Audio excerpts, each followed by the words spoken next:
The home sales numbers came out this week, and we know sales and price growth are slowing. That means those of you trying to sell, you're going to want to make sure you don't do anything that could blow your sell or even cause your home to sell for anything but the possibly best price. So here with everything you need to know to make sure you don't torpedo that home sale is our lifestyle lawyer and advocate, Shari.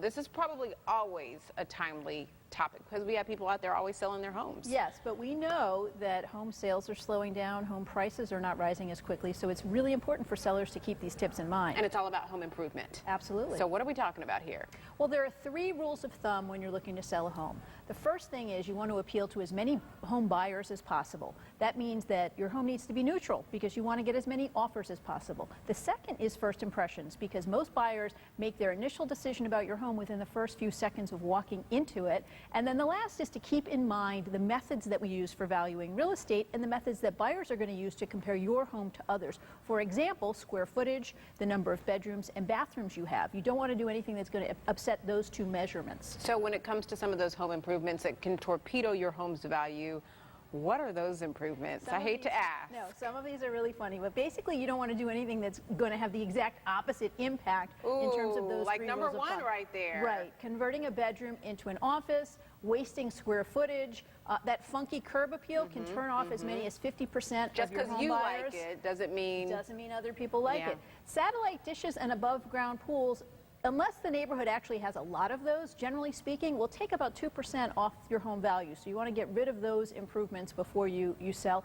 And then the biggie is bad do-it-yourself improvements, Holly. The reason for that is buyers look beyond that and they think, gosh, if this guy is so cheap that he's doing these improvements himself and he's doing a bad job, what else am I not seeing? What else is under the hood? Yeah. Oh, I've seen some of those myself. All right, so if you have done some of those things to your house, shame on you, first of all.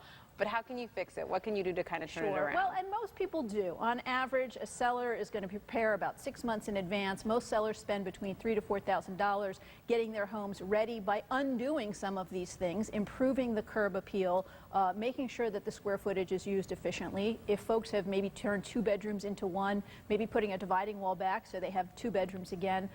And then the other biggie is maintenance. People tend, we're busy and we don't like to spend money we don't have to, so we tend to defer maintenance. Deferred maintenance could actually cost you about 10% of the home sale price, so you want to catch up at that point. So shell out that couple $1,000 for the home improvements, but you may get even more for your return. Yeah, and it's a good idea to meet with a realtor who's knowledgeable about your area first before you do that. They can point out with a fresh set of eyes what a buyer is going to notice and how you can improve the value and get your home sold quicker. All right, great advice. Good luck to you.